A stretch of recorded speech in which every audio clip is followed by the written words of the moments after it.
Welcome to Building Better Businesses. I'm Kristen Dees, founder of Catalyst Consulting, an agency that helps small businesses and entrepreneurs start, grow, and level up their businesses. This podcast will bring you interviews with experts in all things business related.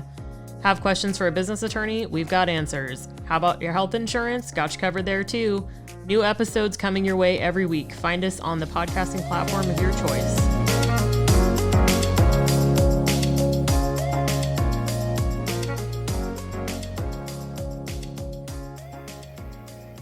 Thanks for joining us on this episode of Building Better Businesses with Catalyst Consulting. My guest today is Sara Torpey of Sara Torpey Coaching. And we met through Polka Dot Powerhouse, which is a pretty awesome, it's kind of like a networking group, but it's focused on the relationships and connections and stuff. So for women specifically. So it's been a really great resource. I've met lots of crazy, awesome women. And there can be a comma there or not. Sometimes it's both, myself included. But yeah, so I reached out and was like, hey, I need some podcast guests. And Sara was on that. And I'm super excited to have you here today.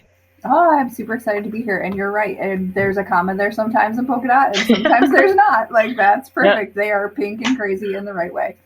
Yeah, exactly. And that's one of the best things, I think, is it's a very supportive place to be. It's a whole different vibe. So, yep. Cool. So tell us a little bit about you as a human being. Who is Sara? Oh my goodness, Sara. Let's see. I live outside of Philly, not in the city, but north of the city now. I, though, did not grow up here. I grew up in Syracuse, New York, in the snow country. And I am slowly but surely creeping my way south because I don't like to be cold. For as much as I grew up with the snow, I really could never see it again. And people are like, you would miss the seasons. And I would not at all. No. I married a boy from New Jersey. And let's see, I was a teacher for many years. But I have businesses now and have done some things in between. We'll get there later. But elementary age kids and 2 COVID puppies. We didn't go 1 COVID puppy. We went 2. So we are those people. And I grow stuff in the garden. We had our first tomatoes yesterday, which made me happy because I was worried they were never going to ripen. I was just going to be that weirdo that was like, I didn't grow anything this year, but I have a lot of space devoted to it. And we run amok. I run 2 businesses and I teach part-time and my kids are little and I don't know if there are any hobbies that fit that time scale. So that's how it works. I think, gardening counts as a hobby. Yeah. Some say businesses count as a hobby too, just depending on how you approach it. So I have a friend that tells people her hobby is sitting in the corner by herself because that's something she's not allowed to actually do in her house. Oh yeah, I get that. I like to have my own space. That's one of my favorite things about living alone. But when cohabitating, I'm just like, go away. Yes. Too funny. Sometimes I'm like, I'm alone. Yeah, it's like, the sound of silence. Now what do I do? That's exactly right. What's a fun fact about you? I wrote down 3 because why not? Okay, yeah. YOLO. They were silly. My first job was at a cemetery my dad ran. I grew up with a dad who ran cemeteries. Nice. Not everybody's first job. At Polka Dot, actually, for a couple months, the question that started the meetings was, where was your first job? And all the people had normal jobs, like lifeguard, and I worked at the ice cream stand, and I babysat. And I was like, I worked at the cemetery. Greeting the people. So there was that. The first car my parents bought me was older than me. It was a 1976 Volvo that they thought was basically indestructible. And it wasn't much older than me, but it was definitely older than me. And I was a college swimmer. I swam D1 in college. So. Oh, nice. I'm a water person. Very cool. Yeah, that's impressive. Swimming's hard for me. Lots of things that involve cardio are hard for me. I have some sort of breathing thing that makes it challenging. So swimming is as extra scary. See, and I like to swim.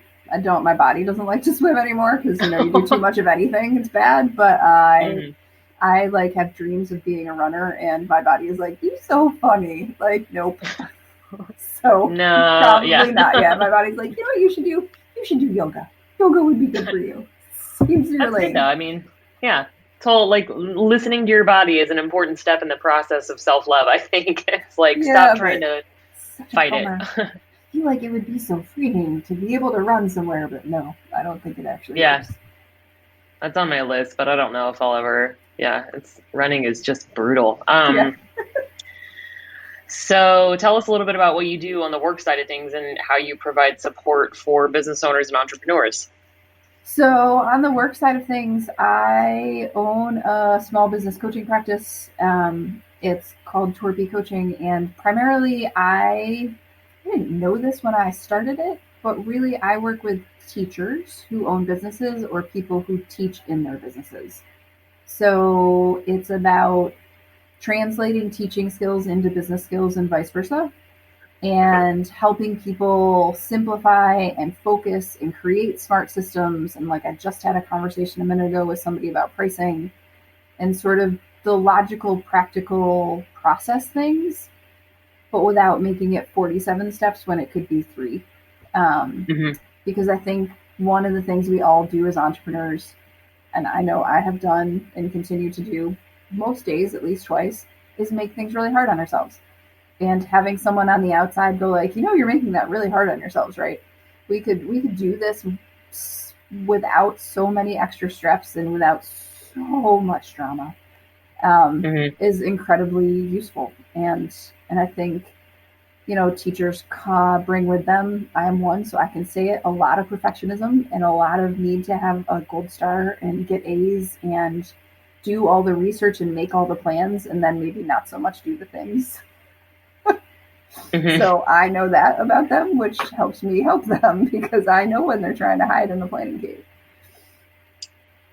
Yeah, that makes sense. It's hard to do for yourself, like to be objective in that way. I mean, I've talked about it on a few different episodes with, varying people who do similar things to what we do, but I'm super good at that stuff for other people. But for myself, sometimes I struggle because when you're in the weeds, you're in the thick of it and you just can't always see it. So even if you're good at that naturally, like that strategy and the efficiencies, I guess, is kind of part of it too. It's not just like being organized, it's being efficient about what you're doing. But yeah, it's tough sometimes. I do that all the time to myself. I'm like, wait, what's happening? Like I have to periodically be like, okay, what am I doing? I have all these different, branches of my business that are going on. I'm like, what am I doing? And is it effective? Well, and am I like, talk it out. All trying to accomplish the same thing? Like, wait, is there a point to which of these pieces actually matter? Like, oh crap, did I do 6 things that I didn't need to do? Yeah, all the time. Yeah. Oh yeah. Yeah. But I'm super good at it for other people, which is right. Like, well, that's but what I think do, you so. can see it. Like somebody said something earlier today to me, and I was like, "Oh, I see what you're doing here." And she goes, "Well, how do you know?" And I was like, "Because I do this too. Like I know I do this. You just don't know you do it yet." And I'm great at helping you notice that that's like not helping you, that habit. Yeah, that's a lot of what I teach is what I've figured out. It's basically like, hey, I've figured out how to outsmart myself in these 6 ways. Here, this might help you too, or just creating some of that structure and organization to the thought process, because I have to do that. Like when I'm creating a plan or a strategy or something like that, like I have to outline it. I have to structure it in a certain way. I usually have to write it as opposed to type it and all of that. But yeah, it's all basically like brainstorming exercises that I've created for myself that I'm like, hey, this worked for me, and it helps kind of frame it up in a way that makes sense. People seem to like it, so let's try it for you. Well, and it's like I have things like that too, but like I had to trial and error my way to doing it. Like I had to like fight my way through like the woods with my machete and beat my way through the forest. And I like, why should you have to do that too? If I can give you this thing and we could figure it out together, like you could just like walk behind me and try not to get hit by the sword. I mean, like that, it just makes more sense to be like, oh, and now I can share this, and maybe it doesn't have to be so hard on you. That would be awesome. It makes like, that's the whole point of all of this, I think. Yeah, I think so. That's what my whole mission is, to help other people like start, grow their businesses, whatever, like do things they didn't even think they were capable of doing, because they're just like, there's no way I can do that. I'm like, nah, you can. Like, here, let me help you. Yes. Yeah. So, how did you end up with your own? So, I mean, I know you were a teacher before, but like, what was kind of the process that led you to starting your own businesses? Oh, many accidents. No. Well, some. So I was a teacher. I started my teaching career. I started in college. I really thought I would be like someone's nice third grade teacher. But it turned out Oh. I was a middle school teacher because I'm better at that because I am too much of a smart ass not to be. And I'm a math teacher accidentally. So it, I was a teacher for a bunch of years, and then the district I was in a program where they hired teacher coaches. And I had applied and thought like, I'll never get that. And then whoops, did. And it turned out that like I was pretty good at going into other people's classrooms with them and helping them figure out how to shift and do things differently and try new things and do the scary stuff and manage the stuff they'd been like, nope, I don't know that kid. And at a certain point, my husband's job moved us from New Jersey to PA. So when that happened, I was like, oh, okay, I'll go back to a classroom. A really stupid thought, actually, at the time, looking back on it. It was 2010, and there were no teaching jobs. That's not how that worked. But I had a friend who was working for Encyclopedia Britannica at the time who had reached out. They had a curriculum. They sold a math one to school districts, and there was one near me that was using it. And he was like, hey, can you help us? And I went to talk with them about it and ended up with a full-time job. It turned out to be really coaching, again, salespeople and helping people speak, teacher, and sales in all the different directions. And so after some time there, I realized I was too far from teaching and I really missed the math portion and the problem solving and the building kids' ability in math. And I was starting to have a lot of friends that had middle schoolers kids who would like text me pictures of their homework and be like, I can't help them, you help them. And so my first business was really born out of that. And it's math and critical thinking and problem solving tasks for families to do together, like with actual support for parents and where it's not all boring all the time. And then coaching sort of reappeared because as I was building that, people, you know what happens, people are like, hey, I saw you did that thing. Can you help me do that thing? How did you do that thing? So slowly, all of a sudden it was like, oh, I have a coaching business. Hey. I back my way into things on the regular. This is how I live my life. Everybody has their way. Some people are like, no, I know exactly what I'm going to do. And I was like, I knew I would be a teacher, but I've done all these other things. So I don't know. The rest of it's kind of a happy accident. But coaching is really my spot. And so now really the majority of my time is with small business owners, helping them sort of pick apart and experiment and evaluate and really learn from what's going well and leverage that into things that like more things going well. Because why should we focus on the crap when we could focus on there is stuff working? So it's a weird turny journey. Like it's not very direct. And I don't think anybody's is very direct if we acknowledge it, right? Everything's an accident, friends. But it's one of those things where you look around and you're like, no, look what I did. Like I made this. And I still teach college kids part-time. So right now this semester it's algebra and I have 4 more days and they are tired of me too. And but it's little bits of all the things I love best. And there's nothing better than doing that. Mm-hmm. Yeah, that's my favorite thing. And I think you're totally right. Like a lot of the people that come on this show and a lot of the, entrepreneurs I know also in real life, it's never a straight line. And I think that like even life, it's like you try different things and you're like, well, I didn't like that. But I did like these pieces of that. So maybe I'm going to try this thing instead. And I feel like those things, even if you're just trying different positions within the same company that you work for, if you're going from like sales to operations or HR or something, getting different little bits and pieces, I think helps you kind of identify what you're good at, what you really enjoy. Because to me, that's the whole freaking point. Like, what's the point if you're not trying to like create more joy in your life and do the things that you love and more of them as you go? But that's never, well, I won't say never, because some people are lucky and they're just like they just like figure out the thing. And I'm like, good for you. Because most of the rest of us, it's like a little drunk ladybug, just, Right. Well, and I had a like, friend oh, actually yeah. help me when I was leaving Britannica and I was thinking of the first business. I had a friend she had me put chart paper up on the walls and there were 3 charts. And it was what I'm really good at, what I love to do and what I need. And like I left them up on the wall and I poked at them for weeks, honestly. They're still on the back of the door over there. And what I realized is at the time I had been thinking about going back into teaching into classrooms because that's really what I always thought I would do all the time, like for a million years. And what I realized at that point was what I really wanted and needed was flexibility and the ability to manage my own time and teach in my own ways. And I wasn't going to be able to fit my life into the structure of a school building. And I had to go like, oh, well, like what is a structure that fits my life? And it turned out to be owning a business or two. Hmm.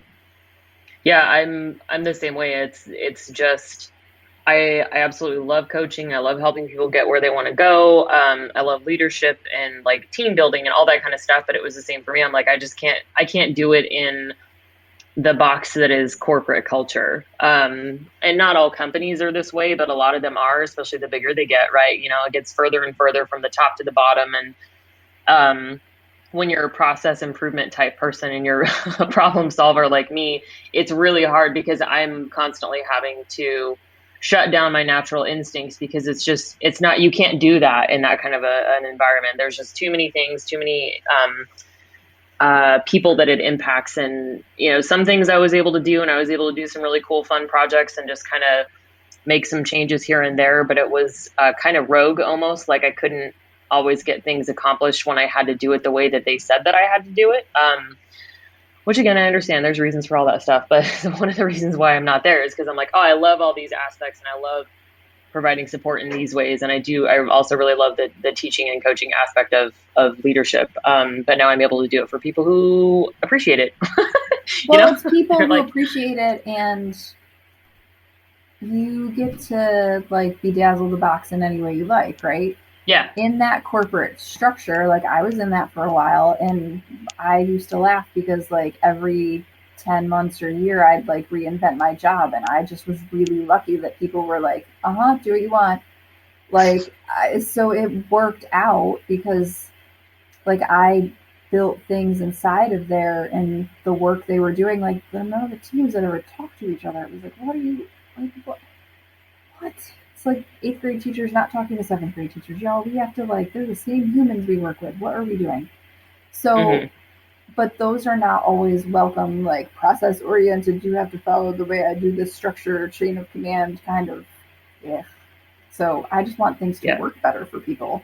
Sometimes structures aren't built for that. And I like to mess with the structures. Yeah, me too. And I have people do kind of a similar exercise like that where it's the things you love doing, the things that you're good at, the things you hate doing, and things you're bad at. Mm. And that kind of helps people too, because so many people just have a hard time or they just don't know. They haven't like done the digging to be like, what do I really like? And kind of like what you were talking about is, oh, I really like this aspect of it. I can't do it in this kind of an environment, but these are the things that I can do and I love to do. And that kind of helps too. Like that helps me sometimes when I'm trying to, when I feel like I've lost focus, I'm like, all right, what am I doing right now? And what are the things that are holding me back and getting in my own way? But that's kind of a good, like you said, like it's a first step, like to kind of visualizing, all right, what am I going to do when you don't have something clearly outlined where you're like, I'm going to own a bakery or I'm super passionate about X, Y, and Z. It's like, what the hell, what the hell am I doing with my life? Well, but it's even that, like, I think there's the thing in there that I find surprises people is the difference between what you love to do and what you're good at. Because Yes. people feel like they have to do what they're good at Yeah. when that's like, or all the things they're good at. They're like, right, but Yeah. I'm really good at spreadsheets. And you're like, well, but if you also find them horrifically tedious to do, then let's not do that. It's like the person that wants the bakery, but like maybe they don't want to do their own bookkeeping. Like, okay, then maybe Yes. it's not the spot for you. Like, you can have the bakery, but you also have to know the bookkeeping is not your jam. And that's okay. But it is that Hmm. difference between love to do and good at that I think is like super eye opening for people. It was for me where it was like, Yes. okay, I'm really good at this, but I hate it. Hmm. And I think noticing that you can be good at something and not enjoy it, which like I think the world tells us is not allowed, Hmm. is is important. Yeah. Because I think, like you say, like people, you feel guilty about it because you're like, I'm good at this, so I'm supposed to just like love. love what it is, but it's like it really is just kind of developed into us. Like if you feel guilty for having skills that you don't want to use, you know. Yeah. But yeah, I think for me that's been really helpful too, is just kind of identifying those things where it's like, why do I hate this so much? Like, and trying to figure out, and that's why I like the like things you love and things you also hate, because then sometimes you see like in these little quadrants, like I did this with my mom. She was like, oh, and I'm like, you hate selling stuff, so let's figure this out. Like, let's figure Yeah. out something that you can do that either makes it feel like you don't have to sell as much, or is easier for you to sell, essentially, because you have to market whatever it is. Like at some point you're gonna have to tell people about it. So Yeah. I'm like, how do we find something that feels less gross? Right. Well, and You I know, think also, like, I know for me as a teacher, like the expectation of teachers is like you go into teaching and you stay forever. Like that you'll always love it the same way. yeah. And like the things you love and are good at this week could be entirely different next week, and that is okay, human. Like that Mm-hmm. is like that's gonna change. Holy cow. And I can remember having to really come to terms with like, oh, that's not what I'm like. I love to teach, but I don't love to teach in there that way. Mm-hmm. And that doesn't fit me, and being like, oh, something's really wrong here. Yeah, there's nothing wrong with you. I think that's a common thing too. I've talked to a lot, especially people like Gen X and maybe more so millennial age range too, where it's like we don't have to work somewhere for 40 years and then die. Like we can do other things, we can try things. You don't have to stick it out. You don't have to be like, I've talked to lots of people who have done a similar type of thing. They're like, oh, I thought that I wanted to be a lawyer. I did not. But Yeah. I do like providing support, or they maybe don't like the litigation aspect of it. So they kind of change what their focus is, or different stuff like that. So it's important. Anyway, Pandemic puppy, sorry. Oh yeah, no, you're fine. It's the life we live these days. You wouldn't be the first person who has a dog bark on this podcast. She's like way out at that. It's the first dog we've ever had that barks, and she barks at like she heard a bug buzz by, and she'll like lose her mind. And you're like, well, there's nothing there, sweet thing. Mine does the same thing. He's like, I'm like, dude, we've been living in an apartment building for like 2 years. Like, other people just exist. You're just gonna have to adapt. But like my husband will go to the garage and come back in, and she'll be like, ah. Oh yeah, he does the same. Yeah, he lives here all the time. Like I was 5 minutes ago. Like I took the garbage out and I'm back now. And he's like, oh my God, where have you been? I'm just like, dude, I need to teach him how to tell time or something. But anyway, so what are your thoughts on the hustle culture that seems to be extra prevalent in the entrepreneur space these days? Boo. I know. Listen, I think we all can agree that it's not good for us. Logically. Yeah. Like logically, I think we can all come to terms with that. I think it is the emotional part of what I feel like I should be doing and I have to do to be successful that is the problem, right? Mm-hmm. Because we get the message that like sleep, good for human bodies. Like not working 24 hours a day, awesome. Yeah. Like drinking water sometimes really good for you.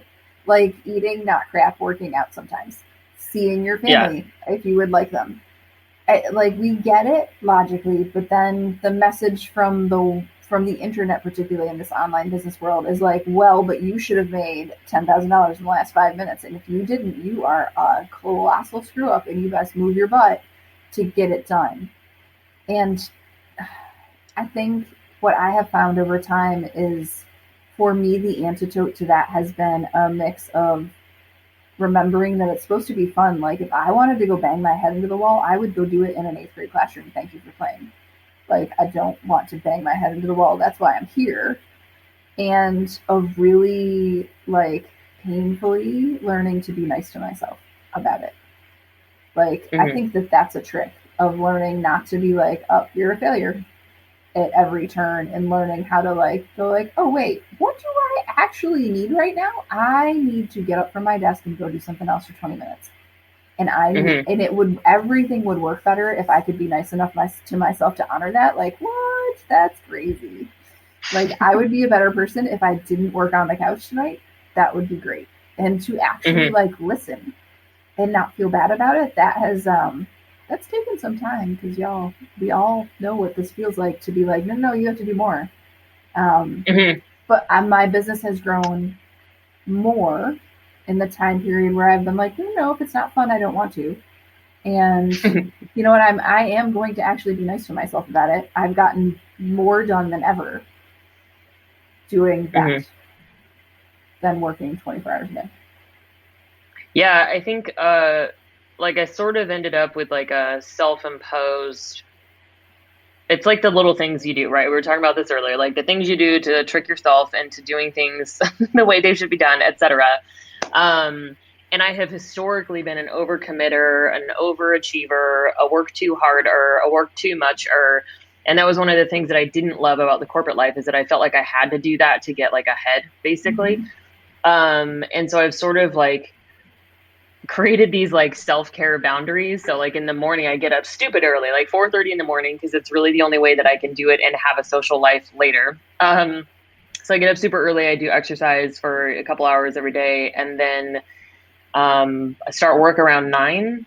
And then most days I honestly usually stop working around 3 or 4. Just kind of depends. Like sometimes I'm doing things in the evening that are still work-ish, like networking or meeting with people, like that kind of stuff. Like sometimes that happens, but it's mostly that's my time to do social stuff and hang out with friends and do things that are more fun than like fitness. I feel like is more of a discipline thing. Like I like lifting, but it's not the same kind of thing as like hanging out drinking wine on the patio, you know? Yeah, totally. But it's helped. And then I got to the point too where I was just like super burnt out, because when I started this, especially during quarantine times, it was like, oh my God, what am I going to do? And I was working on weekends and working at night and all that kind of stuff. And I stopped. I got burnt out basically. So my brain will not let me work on the weekends. Like I try. Sometimes I tell myself, I'm like, okay, just finish this one thing. And it's just physically impossible for me to open my laptop. So it's like my brain has just 100% shut me down. It's like, you will not work on the weekends.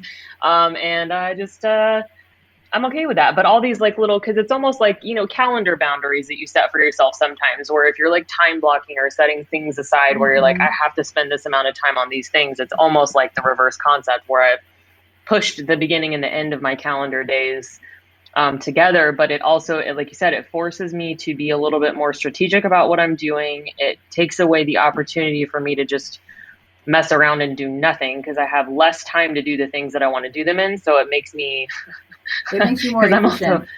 I'm a procrastinator by nature too, especially things that I don't like to do. So I kind of have to, and it makes them go faster. So yeah. Well, and I think I totally get that. And I think that sometimes like we tell ourselves if the work day was just longer, but actually it's not that it needs to be longer, it needs to be shorter. Like we need less time, because then we have less like scroll and doom and research and all those things, when you could have just looked at 2 things and made a decision, because you didn't need 14 things. You ended up making the same decision as you would have after the second one. Like that's how that works. And what's interesting, like I am an early morning worker outer, but in the last 6 months or so, I have learned that like sometimes I can't be. Like last night we had wild thunderstorms in the middle of the night, and I was up from like 3 to 5, and my plan was to get up at 6 and go out with the dogs and do all these things. And at 5, I was like, nope, that's my body is going to be like toast if I do that, and I need to get through my whole day. So I'll just shift. Like I'll just do the thing that's nice for me, and I'll work out at the end of the day. It's gonna be fine. And I've learned that I have to really acknowledge that, because my body had a hard. There was a hard stop last spring. So 2020 spring, you know, when we were all in quarantine and driving ourselves crazy. I had kids here that I was teaching. I had all the things in business and the rest, and that spring, I woke up in the middle of the night one night. I rolled over and had like end of days level vertigo for 10 weeks. My body was just like, nope. Oh, wow. Yeah, it was bad. And it was very much a function of I wasn't listening, and my body was like, yeah, you're funny. Guess what? You're toast. We're going to put you down hard. And like, I dropped a pen on the floor one day and I couldn't get it. Like I couldn't look up in a cabinet and get something off the shelf. Like I could not. And so I have since learned to be a little less, because I don't want to do that again. That was horrible. So Yeah, I don't had crash to. that hard. Yeah, it's I'm actually taking a fitness vacation this week because I was getting to the point where I was really tired and getting up was getting harder. And I'm like, okay. And especially when, and I think you know the difference too, if you get up early, it's like when you're actually really tired and need to not get out of bed. And when you're just like, I don't really want to get out of bed. And I was having too many of the days where I was like, I am really tired and I've hit snooze for like an hour. And that's just also not an effective use of my sleep time. Like I could have just slept. Um, yeah, so I'm like, you know what? Just take a break, take a week off to just sleep as late as you want. I mean, obviously I have to get up and work at some point, but you get what I'm saying? Like But like sleep past in. 4:30. Yeah, exactly. And yeah, it's been kind of nice. So it's day 2 of vacation, but it's just kind of a nice like reset, and then I'll go back to it next week and just be like, okay, like this is I just needed a break to really just rest because it's also a lot. Like I do a lot of fitness, and then I'm also very active outside of that. Like I play tennis and golf and hike and all kinds of Yep. stuff. So I'm like, like I just need to calm down for a minute. Yep. And your body will be like, mine will be like, no. Yeah, Oh, I do. I no. get sick. It'll be like, you need to have strep throat now. So that's what's going to happen. And I'm like, So you didn't awesome. listen, we're gonna force it. Yeah. But yeah, no, I Message totally get it. received. You're like, Yep. oh damn. Yeah. Don't. You didn't need to do this. You didn't need to, but I Uh-huh. guess we're gonna. Yep. Okay, cool. Great. um, so on the whole topic of all of that, so when you're feeling all over the place, how do you help your clients, I guess, all over themselves and reel it in? You know what? For me, I think the teacher in me always goes back to questions. So there are 2 that I wrote down that I think I go back to. Like literally are like the when I am feeling like my brain is made of scrambled eggs. I like sit back and I put my feet on the floor and I either ask myself, what problem am I trying to solve? And make myself like legitimately articulate the problem. Because I Hmm. think sometimes we get so far down the pike of like, I'm fixing these things and I'm fixing these things, and you're so far away from it, you're like, wait, what was I trying to do again? And you're thinking 14 steps ahead, but you didn't even actually have a problem yet. Like I did this with a client the other day. I was like, what is the problem you're trying to solve? And at the end of it, she was like, okay, wait, there wasn't really a problem. Oh, yep, we've all done that. And then I think the other one is what matters right this second. Like what matters most right now. Because it's not 10 things, it's one thing. So let's do that. Like what actually matters this moment? Is it the posts, or is it talking to the person, or is it having a snack like a normal human being would occasionally have a snack? Or like what actually is it? And then listening to whatever happens. Hmm.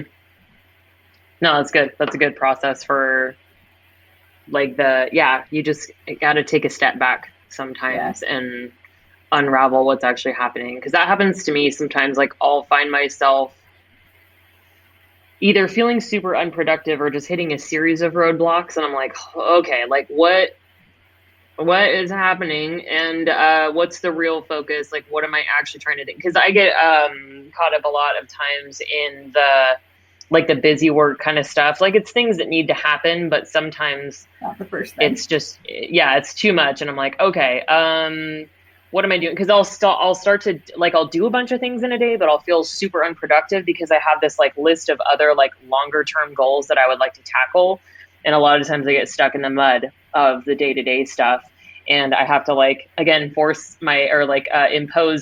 limits on myself. So I'm like, from this time to this time every day I do this kind of activity. It's like, the admin, check my emails, social media notifications, catch up in my group, like all that kind of stuff. And then I do it again for a shorter amount of time in the afternoon so that I get that like So it's balance. getting But then the done. other stuff, I'm like, okay, all right.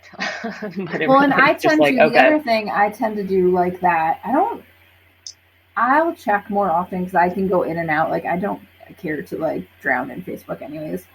But the other thing that I do for myself that really helps is in my planner, I write like I'm taking a little course right now that I'm working my way through. And instead of writing like do the sections of it, I write 20 minutes 3 times on my planner.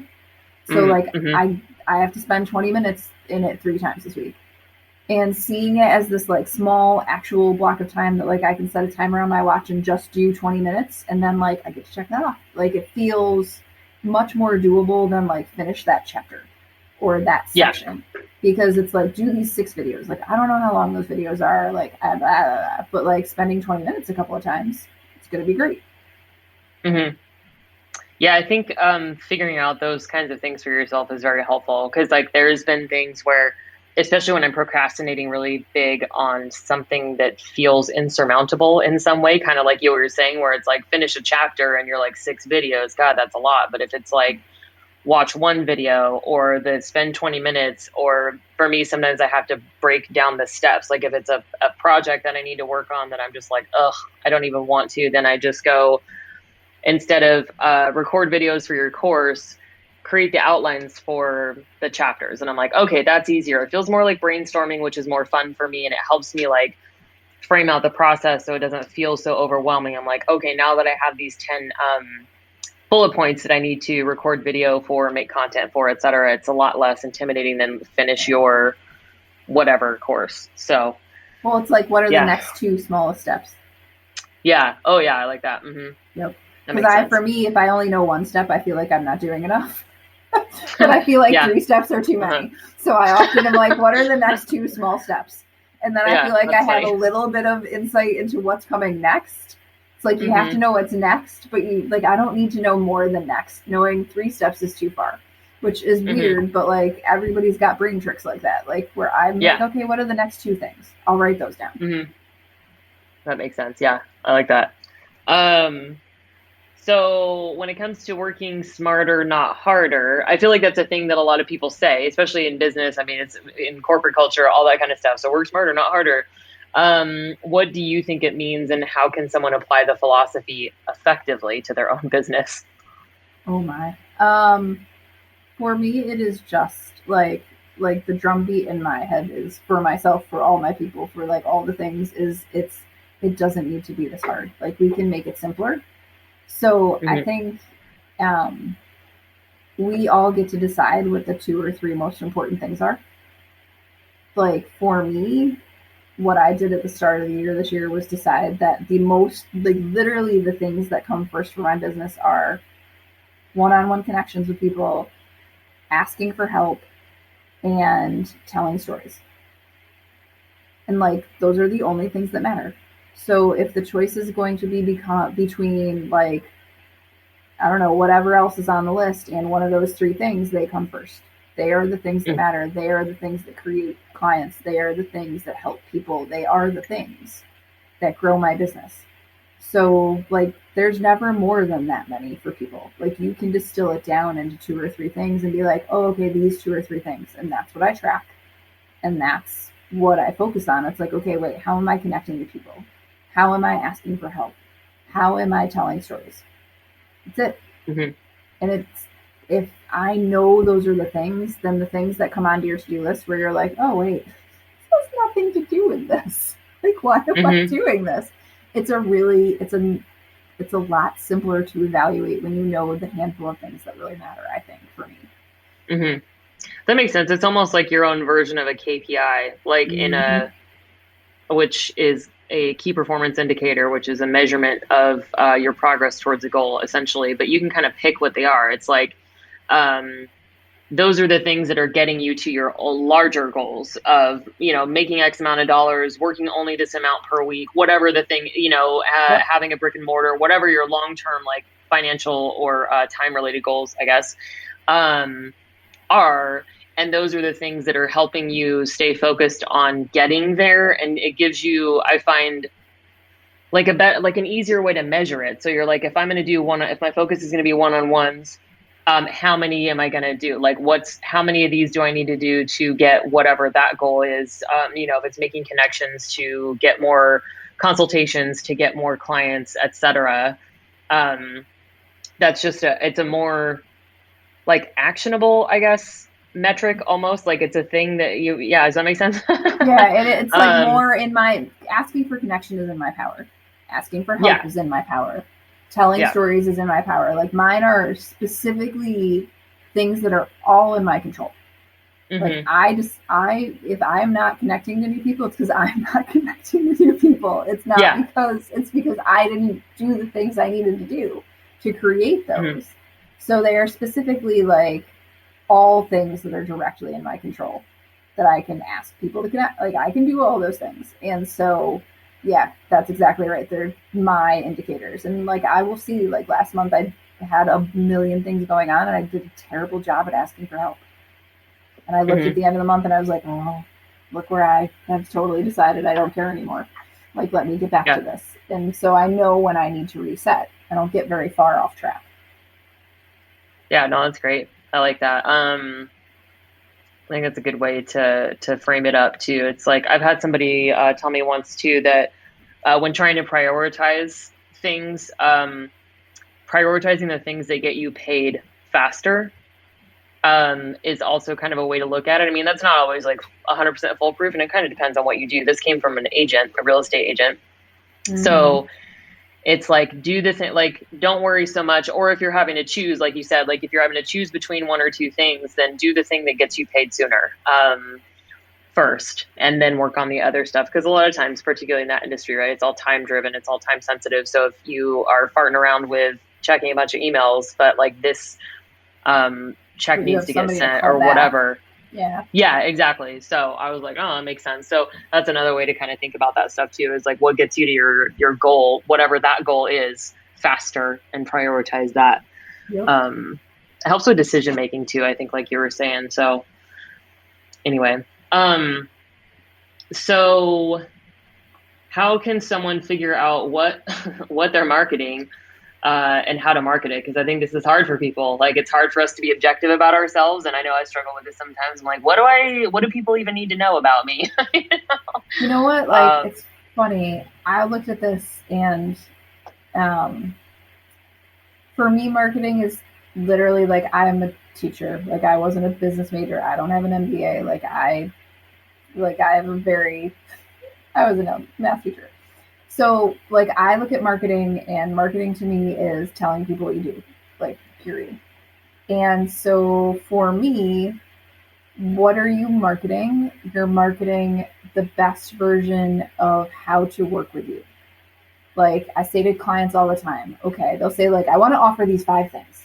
You're like, oh, right. But what's the best version of you? Like, what is the best version of working with you look like? Do that. Let's do that. Because that's the thing you'll love best. It's the thing people will get the most out of. Like, that's what you market. And then when you market it, you literally talk to people about it and not like post people, like throwing it out to the internet like it's like stardust into space isn't the same as actually having human conversations and making actual human connections. I think mhm. we think telling space is supposed to be like I post, they respond, right? This is how this we're told this will work. And that's not how it works. You actually have to talk to human beings. So for me it's what's the best version of you, and then how do you actually connect to human beings and invite them to that. That's it. Like that's all of it. There are lots of ways to do it, but you have to do the way that feels like you. Because if I was like somebody yesterday was like, all right, what's your Instagram? And I was like, I don't Instagram. And she was like, what do you mean? And I was like, it just doesn't suit me. Like I really like LinkedIn. I'm a huge dork. It is what it is. Like LinkedIn is Facebook for grown-ups and I like grown-ups. I don't, so I'm on Facebook, I'm on LinkedIn. I don't have an Instagram account. It's okay. I'm not like a bad human. It's not my spot. And she was Mhm. like, it will be. I was like, it's not the conversation we're having. Like, I'm not there. I don't want to be there. And it's okay. It's just not my place. And that's Yeah, fine. But it is like I talk to people in the way that suits me, and therefore it works because I'm not trying to fight Instagram or yeah, TikTok, even worse. Dear God. yeah. And that's honestly like as a social media expert and one of the services that I offer, um, you don't have to have every platform and you don't have to have an Instagram. You figured out that LinkedIn works really well for you and you're comfortable in that space. And Facebook, I think you kind of have to have. I mean, it's like Yeah. the number 2 place that people look for a business, but um, yeah, the rest of them, it's like, what are you comfortable with? Where are your people at? And it seems like your people would be more on LinkedIn than on Instagram, Mhm. um, just in general, like by industry type. And yeah, you don't have to do all the things. I tell people that all the time. They're like, do I have to have Twitter? And I was like, God, no. Like, if you don't already use Twitter and know how to do it, and the fact that it's insane, you also get so much more bang for your buck on LinkedIn because the shelf life of a post is weeks. Yeah. And the shelf life of a post on Twitter is an hour, Facebook and Instagram is a day-ish, especially if people don't engage with it, then it's out and gone. And LinkedIn, I still have posts, like that'll be up for 2 or 3 weeks and people will still interact with them, especially if someone else was tagged in it. So like when I tag our episode, you'll get interaction and engagement from the Yeah. post as well. And the more people do that, the longer it lasts. So I mean, for it, yeah, Yeah. by all And I means, see you're that on doing the right thing. LinkedIn. Yeah. But it Yeah. I do this now because in the first business I did all the platforms and all the things, and then eventually it was like, oh, Yeah. right. Like I did it. I've done it the other way. Like I have done Yeah. it, and then been like, what the Twitter? How do you figure this out? I guess I don't care. Like Yeah. and then it was like, oh, and for that business, honestly, I don't do anything anymore except Pinterest. It runs through Pinterest because that's what Yeah. fits it. And that's fine. But I don't, somebody was like, well, then you should use Pinterest for your coaching business. And I was like, I don't want to. It's a lot of work and I don't want to do that. That's fine. But will I someday? I don't know. But today, don't care. Like, so that's my version of marketing. That's exactly it is. Like find the stuff and like by all means, like maybe try all the different things and like you basically like you did where you figured out, okay, this works best for this and this works best for this over here. And there's pros and cons to all of it. And really, like you said, it takes a ton of work. It doesn't matter what platform you're on. It takes a lot of work to build up a following. None of them are going to give you like organic viral growth except like TikTok and maybe Clubhouse kind of, but in a different way. They take work and it takes energy to maintain all of that. And why spend all of that effort on something if it's not getting you the results that you want? Like, yeah, try it for a while. Sure. Like you did. And you figured out, you're like, this isn't where my peeps are. My peeps are over here for this and over here for that. So that's where. Like, I don't want to hate it. I don't want to hate it. And it's like, I just don't want that feel in my day. Like, that's not why I'm here. And I don't, like, I had a client recently say to me, she was like, you know what, the stuff I talk about, she works with families who have a loved one who has an addiction. And on Facebook, that's a tricky thing. And she was like, I just hate doing this on Facebook. I'm like, well, then don't. Yeah. Like, that's okay. You can hate it and not do it. Like, it's okay. Yeah. Like, let's do the thing you love. Let's do that instead because that will work better. Like, if you're miserable, this is not going to work. And this is too hard to do things that are not going to work. Yeah, because it just doesn't have it doesn't feel authentic and genuine. And that comes across in the way that you're presenting yourself. And like you said, like the storytelling or the marketing that you're using. And if you're just like wanting to throw up every time you're having to do your social media, like then something has to change in some way. Like, and that's not just a social media thing. I feel like we can agree. So lots of things gotta change. Yeah. That's basically what we've been talking about this whole episode.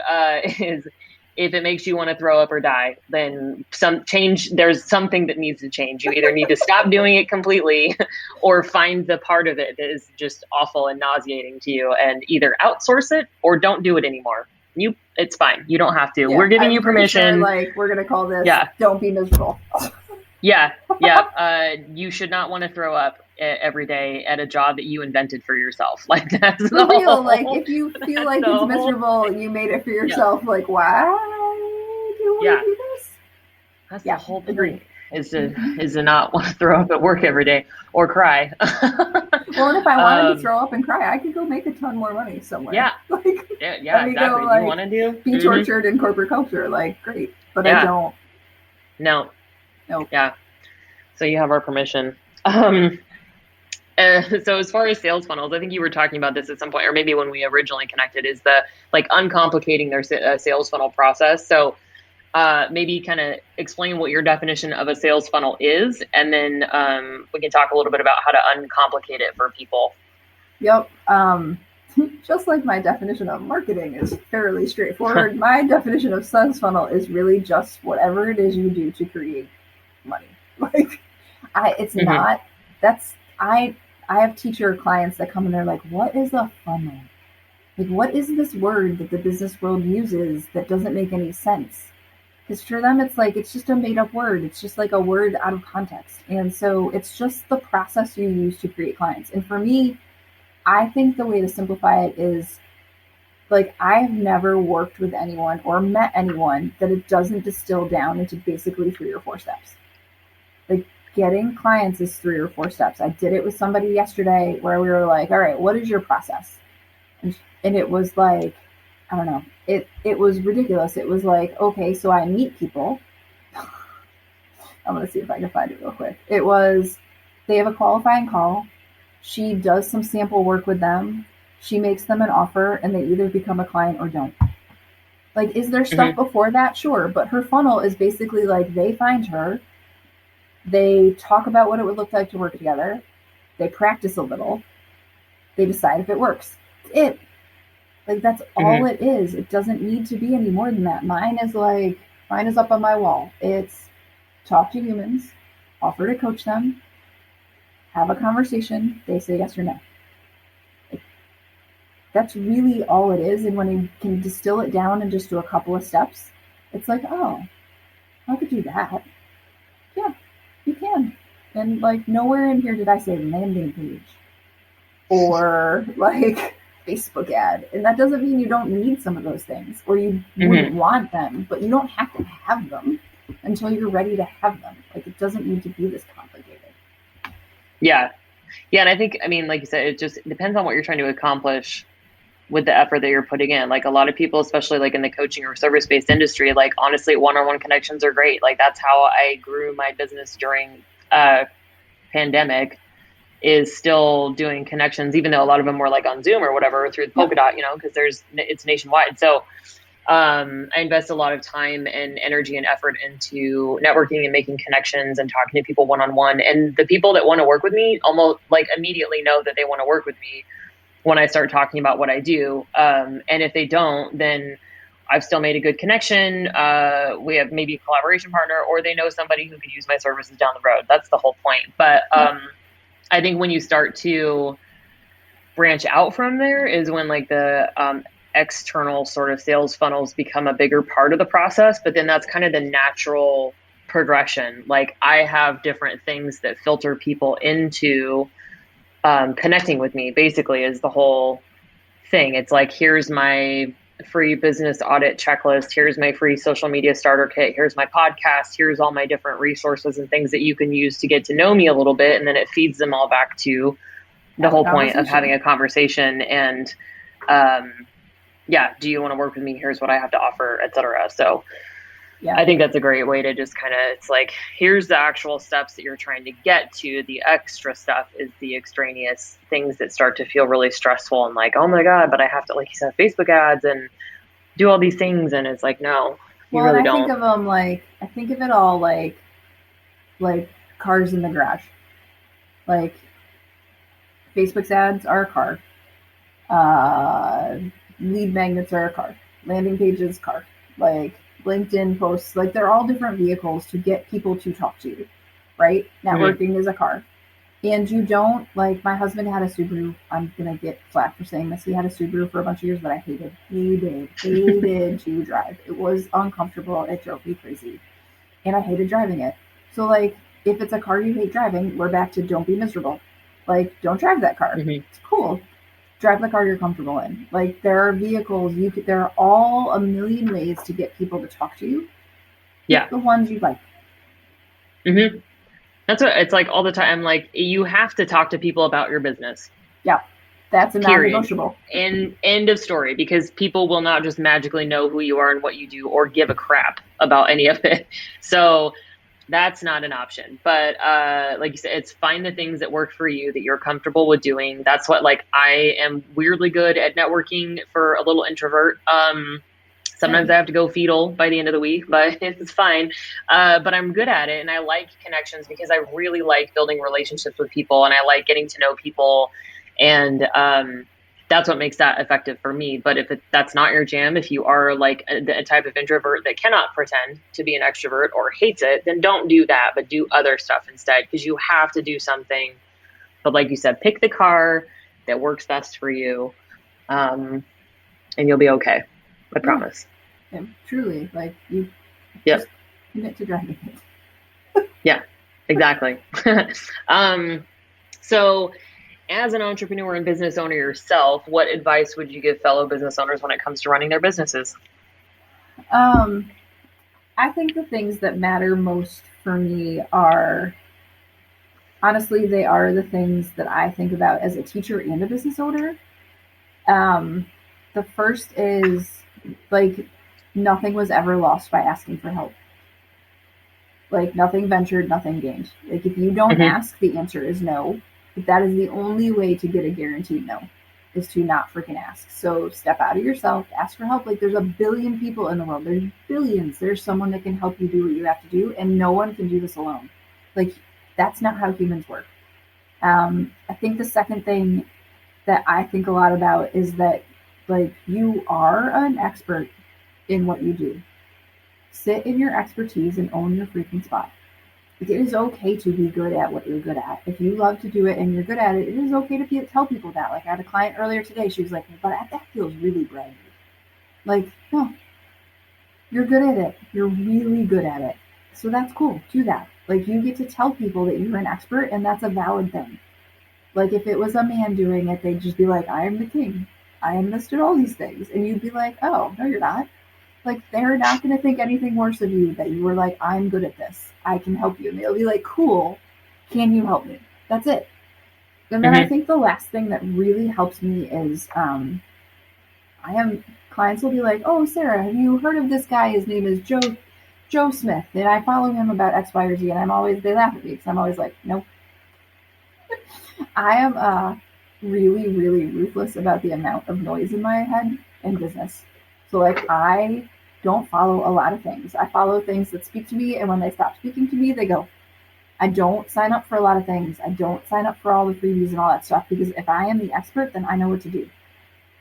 Like, I can trust myself and not have to listen to every person on earth. There's a couple people I listen to really carefully, and that's enough. Like, I don't need the entirety of Google to teach me what to do. I think we're going to be okay. Mm-hmm. No, it's great. That's good stuff. Because it's really all going back to trust yourself, know yourself, do the things that feel good to you, and yeah, cut out the noise, because it's so easy to get like sucked into comparison, and this person does this, so I should post 3 times a day on my social Oh, media, or I should have a profile on every platform, or I should have a super complicated sales funnel, whatever the thing is. And like some people that's right for, but and yes, you should push yourself to grow and learn and try new things. Like, that's definitely, I feel like, not what we're trying to say here, but um yeah, I think honestly, and that, like, being an expert and being comfortable with saying that you're super good at something is something that I didn't feel like I could do in corporate land. And so I've worked on that, and just being able to say, I'm really good at X, Y, and Z. I'm also not good at some other stuff, and that's totally fine too. But this is the shit that I am real good at. Like, other people are also probably good at it. but That's this is not my what I'm spot. saying. And that's like Yeah. that's the whole thing, is like we're taught that it's not okay to be exceptional in certain ways, and that we need to be quiet and allow space for other people. And it's like, no, like, here's the things that I really kick ass at. And that's what my whole business is about, is helping people with these things. Like, these are my superpowers, and I'm here to help you because they're not yours. That's the whole point. So yeah, no, that's great. Well, and I actually have a note up on my wall that is like, it's about that expertise. Like, what happens Mm-hmm. when I find my spot as an expert is more people get to find their spots as experts. Like, by standing up as an expert, I am not taking anything from them. I'm creating more of them. Like, Mm-hmm. more good in the world comes from me being in my spot, not less. Like, I'm not taking anything from anyone. It's not, I'm saying I'm better than them. It's saying, like, I'm good at this, and I'll help you be good at you. And that's the thing. The other thing I think is that the more noise we have, the less confidence. Like noise is like, that's a diminishing return kind of thing. The more noise there is, the more you get undercut. So like, I'm not trying to sell out my confidence to a bunch of people that are going to tell me 16 different things. Like that's just, I don't have the time or the patience or the bandwidth. Yeah, and honestly, like there's been times where like when I'm trying to do something and it doesn't feel, because I'm doing the thing that the internet says that I should do. I'm like, this sucks. And I'm like, you know what? Like my whole personality stems from me doing whatever the hell I want to do, however the hell I want to do it, whenever the hell I want to do it. So I'm like, this is and I can feel it happening where I'm like, oh, I need to have all these things. And I just like stress out. I'm like, no, like do the shit that you're good at. Like that's the whole thing that we're talking about. This is a whole episode. Yes. And I can feel it. And I come across as a very authentic and genuine person who is very secure in who they are. And so it's like when I start doing stuff, it doesn't feel like that. My message gets messy. I'm not as effective. I don't feel as good or feel as happy with the results that I'm producing. And I think that's really just kind of the whole that, quit following all these social media influencers and everybody and pick a couple that you trust and go from there. And the other thing I think about it is like, okay, so it's like, well, but they did it that way, so I have to do it that way. Well, but I could go out and find you 50 people in 50 different ways. So if it already works 50 different ways, what the hell? How can it not be 51?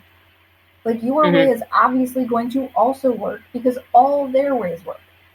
Like it's going like, oh, well, if all their ways work, then of course mine is. Like, what the heck? Because I like all of the different ways work. It's fine. Yeah. There's a million different formulas. There's a million different ways. Like, yes, there are things, but it's okay to not do it exactly like Tony Robbins or Gary Vee or whoever. Like, pick a million different people. There's pieces from all of it. Like, I like some of Gary Vee's messaging, right? It's being authentic and being yourself, but then people try to do what he does. And I'm like, if you don't regularly say the F word every day like I do, it sounds weird. And it sounds like you're trying too hard. And it's like, you don't have to swear. His whole message is to be the most authentic version of yourself, period. Well, and like, he makes me sweaty after a while because it's so much. Like I don't vibrate at that energy level.